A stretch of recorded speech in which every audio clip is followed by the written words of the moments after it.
Hello students, welcome to Telugu officers channel. ఇవాళ మనం మార్చి 20వ తేదీకి సంబంధించిన కరెంట్ అఫైర్స్ గురించి చూద్దాం. ఇవాటి మన ఫస్ట్ ఆర్టికల్ చూడండి. మన ప్రపంచంలో వెట్టి చాకిరీ ద్వారా లభించే అక్రమ లాభాలు అనేవి 2021లో $23,600 కోట్ల నమోదయ్యాయి. దీనికి సంబంధించి అంతర్జాతీయ కార్మిక సంస్థ అన్నటువంటిది అంటే ఇంటర్నేషనల్ లేబర్ ఆర్గనైజేషన్ అన్నటువంటిది ఒక సర్వే నిర్వహించింది. దాని ప్రకారం చూస్తే 10 ఏళ్ల కిందటి నాటి కన్నా ఇప్పుడు 37% ఇవి ఎక్కువ. అంతేకాదు వెట్టి చాకిరీలో లైంగిక దోపిడీ అన్నటువంటిది ఇప్పుడు అంతర్భాగంగానే ఉంది. వెట్టి చాకిరీ బాధితుల్లో 1/4 వంతు ఇలా లైంగిక దోపిడీకి గురైనటువంటి వాళ్లే ఉన్నారు. అలాగే ప్రతి 5 మందిలో 4 బాలికలు, మహిళలే ఉంటున్నారు. అయితే ఆసియా పసిఫిక్ ప్రాంతంలోనే ఇవి ఎక్కువగా జరుగుతున్నాయి. ఆ తర్వాత ఆఫ్రికాలో ఇవి ఎక్కువగా జరుగుతున్నాయి. మరి దీన్ని నివారించాలి అంటే అంతర్జాతీయ సహకారం అన్నటువంటిది తప్పనిసరిగా కావాలి అనేసి ఇంటర్నేషనల్ లేబర్ ఆర్గనైజేషన్ చెప్తుంది. మరి ఇక్కడ మనకేం తెలియాలి? ఫోర్స్డ్ లేబర్కి సంబంధించి డేటా అన్నటువంటిది మనం యూజ్ చేసుకోవచ్చు. అలాగే ఫోర్స్డ్ లేబర్కి సంబంధించి మన రాజ్యాంగంలోని ఏ ఆర్టికల్ తెలుపుతుంది? దీని ఆన్సర్ కమెంట్ సెక్షన్లో ఇవ్వండి. మన నెక్స్ట్ ఆర్టికల్ చూడండి. మన భారతదేశంలో వాహనాల వాడకం అనేది పెరుగుతూ వస్తోంది, అవునా? మరి ఆ నేపథ్యంలో వాహనాలకు ఉపయోగించేటటువంటి టైర్లు అనేటటువంటివి ఉత్పత్తి చేయడం పెరుగుతోంది. కానీ ఇక్కడ ఏమవుతోంది? వాడేసిన టైర్లని మన భారతదేశం విదేశాల నుంచి దిగుమతి చేసుకుంటుంది. మరి అవి ఇప్పుడు మన యొక్క ఎన్విరాన్మెంట్కి అలాగే మన యొక్క పబ్లిక్ హెల్త్కి ప్రమాదకరంగా మారుతూ ఉన్నాయి అన్నట్టుగా ఈ ఆర్టికల్. మరి ఈ నేపథ్యంలో మనకి ఏం తెలియాలి? ప్లాస్టిక్తోనేనా ఈ టైర్లని తయారు చేస్తారు? మరి ఇక్కడ మనం చూస్తే మన దేశంలో మున్సిపల్ ఘన వ్యర్థాల్లో టైర్ల వాటా అన్నటువంటిది కేవలం 1%. కానీ వాడేసిన టైర్లని మనం చాలా ప్రమాదకరమైనటువంటి వ్యర్థాలనేసి పిలుస్తాం. ఇవంత తేలిగ్గా భూమిలో కలిసిపోవు. ఒకవేళ టైర్లకు గనక నిప్పు అంటుకుంటే అది పర్యావరణంలోకి విష వాయువుల్ని వెదజల్లుతాయి. మరి చాలా దేశాల్లో టైర్లని పునఃశుద్ధి చేయాలంటే దానికి చట్టాలు కూడా అంగీకరించవు. వాడేసిన టైర్లని వదిలించుకోవాలన్నట్టుగా వేరే దేశాల్లో చాలా వరకు ప్రయత్నాలు జరుగుతుంటాయి. మరి మన భారతదేశం ఏం చేస్తోంది? పాడేసినటువంటి టైర్లను దిగుమతి చేసుకుంటోంది. వాటిని చాలా రకాలుగా ఉపయోగిస్తారు. ఫర్ ఎగ్జాంపుల్, కొత్తగా వాటి మీద రబ్బర్ పొర వేసి ఇంకొకసారి ట్యాక్సీలు, వాహనాలకు అమరుస్తారు. అలాగే టైర్లతో పైరోలిసిస్ ఆయిల్ని మన భారతదేశంలో ఉత్పత్తి చేస్తున్నారు. దీన్ని మనం సిమెంట్, పింగాణి ఇలాంటి కర్మాగారాల్లో ఇంధనంగా ఉపయోగిస్తున్నారు. మరి ఈ పైరోలిసిస్ ఆయిల్ కోసం టైర్లను మండించడం వల్ల చాలా కర్బన ఉద్గారాలు అనేవి వస్తూ ఉన్నాయి. అంటే కార్బన్ ఎమిషన్స్ అనేటటువంటివి జరుగుతూ ఉన్నాయి. టైర్లు, రబ్బర్ల పునఃశుద్ధి సంఘం అన్నటువంటిది ఉంది. దీని ప్రకారం చూస్తే మన భారతదేశంలో 800 నమోదైనటువంటి టైర్ల పునఃశుద్ధి కేంద్రాలు అనేవి ఉన్నాయి. చాలా ప్లాంట్లు ఉత్తరప్రదేశ్, హర్యానాల్లో ఉన్నాయి. మరి 800లో దాదాపు 600కు పైగా కర్మాగారాలు అనేవి ఇలా పైరోలిసిస్ ఆయిల్ను ఉత్పత్తి చేస్తున్నాయి. అందులో కేవలం 46% పైరోలిసిస్ ప్లాంట్స్ మాత్రమే కాలుష్య నిబంధనల్ని ఇవి అమలు చేస్తూ ఉన్నాయి. మరి ఇక్కడ మనం గమనిస్తే పర్యావరణం అన్నటువంటిది దీనివల్ల ఎంత నాశనం అవుతోంది అంటే ఇక్కడ గమనించాలి. రీసెంట్గా కేంద్ర పర్యావరణ మంత్రిత్వ శాఖ 2021లో దీనికి సంబంధించి ఒక కమిటీని ఏర్పాటు చేసిందనమాట. ఆ కమిటీ సూచన మేరకు ఇలా వృధా ఉన్నటువంటి టైర్లని ఆ తయారీ సంస్థలు, దిగుమతిదారులే పునఃశుద్ధి చేయాలన్నట్టుగా నిబంధనలు కూడా తీసుకొచ్చింది. అంటే ఫర్ ఎగ్జాంపుల్ 2020-21లో తయారు చేసినటువంటి లేదా దిగుమతి చేసుకున్నటువంటి టైర్లని 2025 కల్లా 100% పునఃశుద్ధి చేయండి, రీసైకిల్ చేయండి అన్నట్టుగా ఒప్పందాలు చేసుకోవాలి. కానీ ఇవి సక్రమంగా అమలవుతున్నాయా అన్నటువంటిది ఒక క్వశ్చన్ మార్క్. అలాగే విదేశాల నుంచి ఇష్టం వచ్చినట్టుగా టైర్ల దిగుమతుల్ని కూడా మనం నియంత్రించాల్సిన అవసరం ఉంది. అప్పుడే మనకి పర్యావరణానికి అలాగే పబ్లిక్ హెల్త్కి కూడా అది మేలు చేస్తుంది అనేసి ఈ ఆర్టికల్. మన నెక్స్ట్ ఆర్టికల్ చూడండి. శరద్ పవార్ వర్గానికి అంటే మరత్వాదాకి సంబంధించినటువంటి ఈ శరద్ పవార్ నేతృత్వంలో ఉన్న ఎన్సీపీ వర్గం యొక్క పార్టీ పేరు, ఎన్నికల గుర్తుకు సంబంధించి సుప్రీంకోర్టుకు తీర్పిచ్చింది. దీని ప్రకారం ఏంటి? వాళ్ళ యొక్క రాజకీయ పక్షం పేరు ఎన్సీపీ శరద్ చంద్ర పవార్ అన్నటువంటిది. అలాగే ఎన్నికల గుర్తు వచ్చేసరికి బాకా అన్నటువంటిది. మరి దీనికి సంబంధించి త్వరలో లోక్సభ, కొన్ని రాష్ట్రాల అసెంబ్లీ ఎన్నికలు జరగబోతున్నాయి. మరి ఆ నేపథ్యంలో వేరే చోట స్వతంత్ర అభ్యర్థులకు కానీ రాజకీయ పార్టీలకు కానీ ఆ పేరుని గుర్తుని కేటాయించొద్దు అన్నట్టుగా సుప్రీంకోర్టు కూడా చెప్పింది. అయితే అజిత్ పవార్ వర్గాన్ని అసలైనటువంటి ఎన్సీపీ అన్నట్టుగా ఎలక్షన్ కమిషన్ గుర్తించింది. ఆ పార్టీ జెండాని, ఎన్నికల గుర్తైనటువంటి గడియారంని కూడా వాళ్ళకి కేటాయించింది. కానీ ఎన్నికల్లో సమాన అవకాశాలని దెబ్బతీస్తుంది అంటూ ఎన్సీపీ ఆ గుర్తును ఉపయోగించకుండా ఆదేశాలున్నట్టుగా శరద్ పవార్ వర్గం సుప్రీంకోర్టుకెళ్ళింది. మరి అప్పుడు సుప్రీంకోర్టు ఏం చెప్పింది? గడియారం గుర్తు అన్నటువంటిది ప్రస్తుతం కోర్టు పరిధిలో ఉంది. మరి ఆ నేపథ్యంలో న్యాయస్థానం ఇచ్చేటటువంటి ఆదేశాలకు లోబడే ఆ గుర్తును వినియోగిస్తామన్నట్టుగా అజిత్ పవార్ వర్గం ప్రచురించేటటువంటి ప్రతి దాంట్లో స్పష్టంగా తెలియజేయండి అన్నట్టుగా ఇక్కడ న్యాయస్థానం చెప్పింది. అంతేకాదు ఆంగ్ల పత్రికలు, హిందీ పత్రికలు, మరాఠా పత్రికలు వీటన్నింటిలో కూడా ప్రకటనలు ఇవ్వండి, శరద్ పవార్ చిత్రాన్ని ఎన్నికల ప్రచారంలో ఉపయోగించుకోవద్దు అన్నట్టుగా కూడా ఈ అజిత్ పవార్ వర్గానికి చెప్పటం జరిగింది.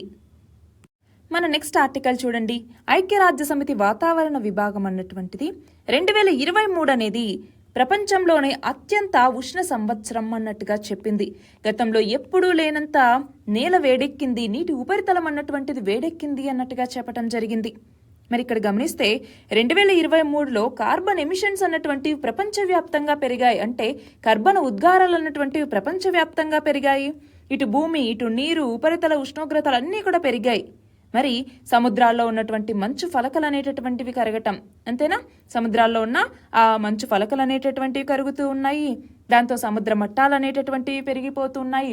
ఎండలు పెరగటం వల్ల సైక్లోన్లు పెరుగుతున్నాయి, హరికేన్స్ అనేటటువంటివి పెరుగుతూ ఉన్నాయి, డ్రాట్స్ ఎక్కువగా వస్తూ ఉన్నాయి, కొన్ని చోట్ల వరదలు ఎక్కువగా వస్తూ ఉన్నాయి. ఇలాంటి విపత్తులన్నీ సంభవిస్తూ ఉన్నాయి అన్నట్టుగా ఐక్యరాజ్య సమితికి చెందినటువంటి వాతావరణ విభాగం చెప్తోంది. మరి ఇక్కడ మనం గమనించాలి, 2015వ సంవత్సరంలో మనము ప్యారిస్ అగ్రిమెంట్ లేదా ప్యారిస్ ఒప్పందం చేసుకోవటం జరిగింది. మరి ఈ ప్యారిస్ అగ్రిమెంట్ ప్రకారం 2100వ సంవత్సరం నాటికి గ్లోబల్ టెంపరేచర్ని ఎంత శాతానికి పరిమితం చేయాలని మనం లక్ష్యంగా పెట్టుకున్నాం. దీని ఆన్సర్ని కామెంట్ సెక్షన్లో ఇవ్వండి. నెక్స్ట్ ఆర్టికల్ చూడండి. మనకి 1951-52లో మన భారతదేశంలో లోక్సభ ఎన్నికలు మొదటిసారిగా జరిగాయి. మరి ఆ టైంలో ఎన్నికల కమిషన్కు ఒక సమస్య వచ్చింది. అదేంటి అంటే ఎక్కువగా నార్త్ ఇండియాకి సంబంధించి బీహార్, ఉత్తరప్రదేశ్, అలాగే మధ్య భారతదేశంలో ఉన్నటువంటి కొన్ని రాష్ట్రాలు, రాజస్థాన్ ఇలాంటి వాటిలో ఏమైంది అంటే అక్కడ ఓటర్ల జాబితాల్లో మహిళలు వాళ్ళ అసలు పేర్లు చెప్పకుండా ఇదిగో నేను ఫలానా వాళ్ళ భార్యని, నేను ఫలానా వాళ్ళ కూతుర్ని ఇలా చెప్పారనమాట. అంటే అక్కడ స్థానికంగా వాళ్ళు ఆచారాలు, సంప్రదాయాల ప్రకారం ఆ పని చేశారు. మరి దాంతో ఏమైంది? అప్పట్లో దేశంలో ఓటర్ల సంఖ్య 8 కోట్లుంటే అందులో 28 లక్షలు ఇలా సొంతంగా పేర్లు చెప్పకుండా ఇలా చెప్పినటువంటి వాళ్ళు ఉన్నారనమాట. మరి అప్పుడు ఎలక్షన్ కమిషన్ ఏం చేసింది? ఇదిగో 1 నెల రోజులు వ్యవధిస్తున్నాము, ఆ లోపల మీరు మీ సొంత పేర్లు చెప్పండి అన్నట్టుగా అన్నారు. కానీ దాంట్లో బీహార్లో చాలామంది సొంత పేర్లు చెప్తే రాజస్థాన్లో మహిళలు పేర్లు చెప్పలేదు. దాంతో అలాంటి 28 లక్షల మంది పేర్లని అప్పుడు గడువు ముగిసిన తర్వాత తొలగించారన్నమాట. మరి ఇప్పుడు ఏమైంది అంటే 1950లో మన భారతదేశం రిపబ్లిక్ అయింది. ఆ రిపబ్లిక్ అవటానికి ఒక రోజు ముందర ఎలక్షన్ కమిషన్ అన్నటువంటిది ఏర్పాటైంది, అంతేనా? 1950 జనవరి 26వ తేదీన మన భారతదేశం రిపబ్లిక్ దేశంగా అవతరించింది. మరి జనవరి 25వ తేదీన ఎలక్షన్ కమిషన్ అన్నటువంటిది ఆవిర్భవించింది. అంటే ఒక్కరోజు ముందు. ఇప్పటిదాకా 17 లోక్సభ ఎన్నికల్ని ఎలక్షన్ కమిషన్ అన్నటువంటిది నిర్వహించింది. అయితే మొదటిసారి ఎన్నికలు నిర్వహించినప్పుడు ఇటు భౌగోళికంగాను జనం పరంగా చాలా సవాళ్ళు ఎదుర్కొంది. ఎందుకంటే అప్పట్లో చాలా మంది జనాభా నిరక్షరాస్యులుగా ఉండేవాళ్ళు. కానీ ఇప్పుడు అలా కాదు. అప్పట్లో పేర్లు చెప్పడానికే సంకోచించినటువంటి వాళ్ళు ఇప్పుడు పురుషులను మించి పోలింగ్లో పాల్గొంటూ ఉన్నారు. అంత మార్పు అన్నటువంటిది వచ్చింది. మనం గమనిస్తే ఇప్పుడు మన మొత్తం దేశంలో ఉన్నటువంటి రాష్ట్రాల్లో 12 రాష్ట్రాల్లో పురుషుల కన్నా కూడా మహిళా ఓటర్లే ఇక్కడ అధికంగా ఉన్నారు. మన నెక్స్ట్ ఆర్టికల్ చూడండి. ఆంధ్రప్రదేశ్కి సంబంధించి ఇక్కడ రాష్ట్ర ప్రధాన ఎన్నికల అధికారి చెప్తున్నారు ఏమని, కొత్త పథకాలేవి ప్రభుత్వం ప్రకటించడానికి వీల్లేదు, శంకుస్థాపనలు, ప్రారంభోత్సవాలు ఇలాంటివి ఏవీ చేయకూడదు. అలాగే ప్రభుత్వ ఉద్యోగులు కూడా ఏదైనా ఒక రాజకీయ పార్టీకి లేదంటే ఒక అభ్యర్థికి అనుకూలంగా ఎన్నికల ప్రచారం చేయకూడదు. అలాగే రాజకీయ కార్యకలాపాల్లో పాల్గొనకూడదు. అలా పాల్గొంటే వాళ్ళ మీద కఠిన చర్యలు తీసుకుంటాము అన్నట్టుగా ఇక్కడ చెప్పారు. అంతేకాదు ఇప్పుడు రాజకీయ పార్టీల నుంచి ప్రయోజనం ఆశించినా లేదా బహుమతి తీసుకున్నా అది ఎన్నికల ప్రవర్తన నియమావళి అంటే మోడల్ కోడ్ ఆఫ్ కాండక్ట్ అంటామన్నమాట. మరి ఈ మోడల్ కోడ్ ఆఫ్ కాండక్ట్ని ఉల్లంఘించటమే అవుతుంది అన్నట్టుగా చెప్పింది. అలాంటి ప్రభుత్వ ఉద్యోగుల మీద ఐపీసీలో ఉన్నటువంటి సెక్షన్ 171, 123, 129 అలాగే ప్రజా ప్రాతినిధ్య చట్టం అంటాము, అంటే రిప్రజెంటేషన్ ఆఫ్ పీపుల్స్ యాక్ట్ అనేసి ఈ ఆర్పీఏ చట్టం 1951లో ఉన్నటువంటి సెక్షన్ 134, 134A వీటి కింద చట్టపరమైన చర్యలు తీసుకుంటాము. దాంతోపాటు సర్వీస్ నియమావళి ప్రకారం క్రమశిక్షణా చర్యలు కూడా తీసుకుంటాం అన్నట్టుగా చెప్తున్నారు. మరి ఈ నేపథ్యంలో ఇప్పుడు ఐపీసీ స్థానంలో మనం కొత్తగా ఇంకొక దాన్ని తీసుకొచ్చాం. ఏంటది? భారతీయ న్యాయ సంహిత అన్నటువంటిది. మరి ఇంకా ఐపీసీని ఎందుకు వాడుతున్నాం? భారతీయ న్యాయ సంహిత చట్టం అన్నటువంటిది వచ్చింది కదా, అంటే ఇది ఇంకా అమలు అన్నటువంటిది రాలేదు. జూలై 1 నుంచి ఇది అమల్లోకి రాబోతోంది. అప్పటి వరకు కూడా ఐపీసీ కిందనే, అంటే ఇండియన్ పీనల్ కోడ్ కిందనే చర్యలు అనేవి తీసుకుంటారు. మరి ఇక్కడ మోడల్ కోడ్ ఆఫ్ కాండక్ట్ అన్నాము, లేదా ఎన్నికల ప్రవర్తన నియమావళి అనేసి. అంటే ఏంటి? ఇదిగో ఎలక్షన్కి సంబంధించి ముందుగా మోడల్ కోడ్ ఆఫ్ కాండక్ట్ ఇస్తారు. ఏంటి మోడల్ కోడ్ ఆఫ్ కాండక్ట్ అంటే? ఇది ఒక సెట్ ఆఫ్ గైడ్ లైన్స్ అనమాట.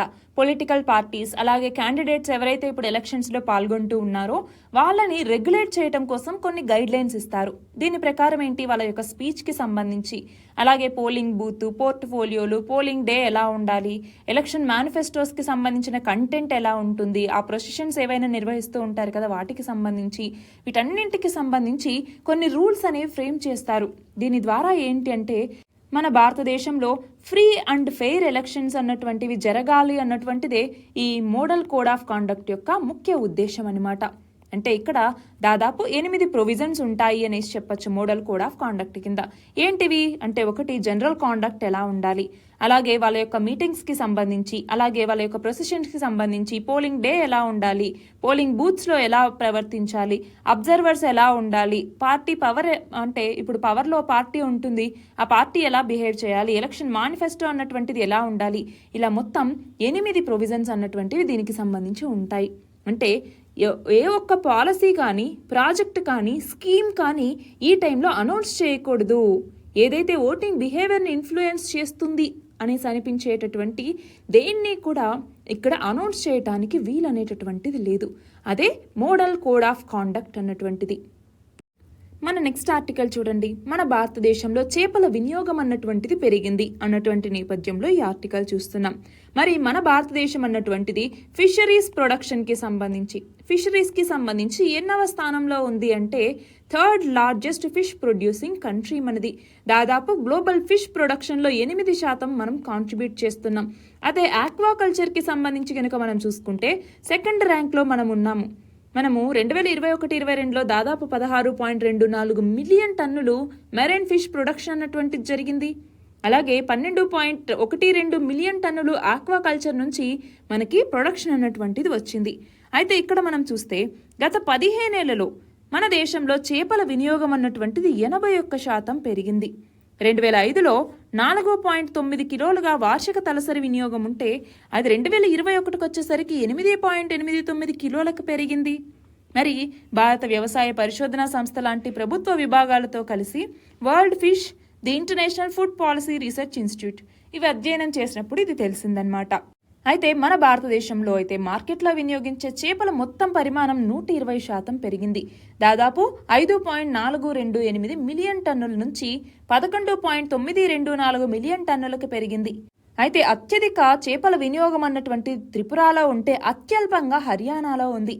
మరి తూర్పు ఈశాన్య రాష్ట్రాలతో పాటు తమిళనాడు, కేరళ, గోవా వీటిలో చేపలు తినే జనాభా 90%కి పైగా ఉంటే ఉత్తరాది రాష్ట్రాలైనటువంటి పంజాబ్, హర్యానా, రాజస్థాన్ వీటిలో 30% కంటే తక్కువ మందే ఉన్నారు. అయితే కేరళలో చూడండి 53.5%, గోవాలో 36.2%. ఇలా నిత్యం చేపలే తినేటటువంటి వాళ్ళు చాలా ఎక్కువ మంది ఉన్నారు. అది కాకుండా తక్కువ తినేటటువంటి వాళ్ళు అస్సాం, త్రిపుర ఇలా రాష్ట్రాల్లో అత్యధికంగా 69% చొప్పున ఒక్కరోజు చేపలు తినేటటువంటి వాళ్ళు ఉన్నారు. కానీ మన భారతదేశంలో చేపలకి సంబంధించి తినేటటువంటి వార్షిక తలసరి వినియోగం 2029-30 కల్లా 19.8 కిలోలకు పెరుగుతుంది అనేసి అంచనా. నెక్స్ట్ ఆర్టికల్ చూడండి. మనకి వలస కూలీలకి సంబంధించి ఈ శ్రమ్ అన్నటువంటి ఒక పోర్టల్ ఉంది, అవునా? మరి ఈ శ్రమ్ పోర్టల్లో నమోదైనటువంటి వలస కూలీలకి 2 నెలల్లోగా రేషన్ కార్డ్స్ ఇవ్వండి అన్నట్టుగా రాష్ట్రాలకి సుప్రీంకోర్టు అన్నటువంటిది ఆదేశాలను జారీ చేసింది. అయితే మనం చూస్తే నేషనల్ ఫుడ్ సెక్యూరిటీ యాక్ట్ కింద రేషన్ కార్డ్స్ ని ఈ శ్రమ్ పోర్టల్లో ఉన్నటువంటి వాళ్ళందరికీ ఇవ్వాలి అన్నటువంటిది ఇక్కడ ఉన్నటువంటి సారాంశం. అంటే మన దేశ నిర్మాణంలో వీళ్ళు ఎంతో కీలక పాత్ర పోషిస్తూ ఉన్నారు, మరి వాళ్ళ హక్కుల్ని మనం విస్మరించకూడదు కదా అన్నటువంటిది సుప్రీంకోర్టు యొక్క వాదన. నెక్స్ట్ చూడండి. ఆకలి మంటల్ని యుద్ధ తంత్రంగా ఉపయోగిస్తోంది ఇజ్రాయెల్ అన్నట్టుగా ఇక్కడ యునైటెడ్ నేషన్స్ అన్నటువంటిది చెప్తోంది. అంటే ఏంటి? మనకి రఫా బార్డర్ ద్వారా మానవతా సహాయాన్ని పంపిస్తూ ఉన్నారు. కానీ నిన్నటి ఆర్టికల్లో చూసాము, గాజాలో ఎంతోమంది ఆకలి బాధలతో ఉన్నటువంటి వాళ్ళు ఉన్నారు, చనిపోతున్నటువంటి వాళ్ళు కూడా ఉన్నారు. మరి అలాంటి వాళ్ళకి మనం హ్యుమానిటేరియన్ ఎయిడ్ని పంపించాలా వద్దా? దానికోసం ఇలా ఇజ్రాయెల్ అన్నటువంటిది అడ్డుపడుతోంది అన్నట్టుగా కొన్ని స్వచ్ఛంద సంస్థలు చెప్తూ ఉంటే, మేమేమో అడ్డుపడట్లేదు అన్నట్టుగా ఇజ్రాయెల్ చెప్తోంది. కానీ ఏదేమైనా కూడా అక్కడ క్షుద్బాధ అన్నటువంటిది పెరుగుతోంది. ఒకవేళ యుద్ధ తంత్రంగా ఇలా ఆకలిని వినియోగిస్తోందా ఇజ్రాయెల్ అన్నట్టుగా ఇక్కడ యునైటెడ్ నేషన్స్ అంటోంది. నెక్స్ట్ చూడండి, తెలంగాణ గవర్నర్ అయినటువంటి తమిళసై సౌందరరాజన్, ఈమె తన పదవికి రాజీనామా చేయటం జరిగింది. అలాగే ఈమె పుదుచ్చేరి ఇన్ఛార్జ్ లెఫ్టినెంట్ గవర్నర్ పదవికి కూడా రాజీనామా చేశారు. మరి ఆ ప్లేస్లో జార్ఖండ్ గవర్నర్ అయినటువంటి సిపి రాధాకృష్ణన్, ఆయన ఇప్పుడు తెలంగాణ పుదుచ్చేరి బాధ్యతల్ని కూడా ఆయనకి ఇప్పుడు అప్పగించారు. నెక్స్ట్ చూడండి, రష్యా అధ్యక్షుడిగా వ్లాదిమిర్ పుతిన్, ఈయన వరుసగా 5వసారి కూడా ఎన్నికయ్యారు. అయితే ఇప్పటిదాకా ఇన్ని ఎక్కువ ఓట్లు రావటం అన్నటువంటిది ఈయనకి ఇదే మొదటిసారి. అయితే గతంలో సోవియట్ యూనియన్ని 29 ఏళ్ల పాటు, అంటే 1924 నుంచి 53 వరకు పాలించినటువంటి రికార్డ్ జోసెఫ్ స్టాలిన్ పేరుండేది. కానీ దాన్ని పుతిన్ 2029 వరకు ఈ పదవిలో ఉంటే అధిగమించే అవకాశాలు అన్నటువంటివి ఉన్నాయి. నెక్స్ట్ చూడండి, భారత షూటర్ అయినటువంటి అఖిల్ షెరోన్ పోలిష్ గ్రాండ్ ప్రీ పోటీల్లో ప్రపంచ రికార్డుని నమోదు చేశారు. ఇది ఢిల్లీలో జరిగింది. అందులో రైఫిల్ 3 పొజిషన్స్ 2వ మ్యాచ్లో ఇతను 468.4 స్కోర్తో స్వర్ణ పతకాన్ని గెలిచారు. దాంతో ఇంతకుముందు ప్రపంచ రికార్డు 466.1 ఉంటే ఇప్పుడు దాన్ని ఇతను తిరగరాశారు. నెక్స్ట్ చూడండి, ఉత్తరాఖండ్ తొలి మహిళా ప్రధాన కార్యదర్శిగా ఎవరు నియమితులయ్యారు అంటే రాధా రాటూరి. 2024 ఫిబ్రవరి 2న జార్ఖండ్కి నూతన ముఖ్యమంత్రిగా ఎవరు ప్రమాణ స్వీకారం చేశారు అంటే చంపాయి సోరెన్. తర్వాత చూడండి, 2024 ఫిబ్రవరి 3న భారత రక్షణ మంత్రి రాజ్నాథ్ సింగ్ విశాఖపట్నం నావల్ డాక్యార్డ్లో జాతికి అంకితం చేసిన అతిపెద్ద సర్వే నౌక ఏది అంటే ఐఎన్ఎస్ సంధాయక్ అన్నటువంటి నౌక. దీన్ని కోల్కతాలో ఉన్నటువంటి garden reach ship builders and engineers అన్నటువంటి సంస్థ తయారు చేసింది. మరి మొత్తం 4 భారీ సర్వే వెజల్స్ నిర్మాణాన్ని చేపట్టాలి అనుకుంటే అందులో ఇది ఒకటి. ఇవి ఇవాల్టి ఇంపార్టెంట్ ఆర్టికల్స్. PDF లింక్ డిస్క్రిప్షన్లో ఉంది, మీరు అందులో చూడొచ్చు. All the very best and thank you very much.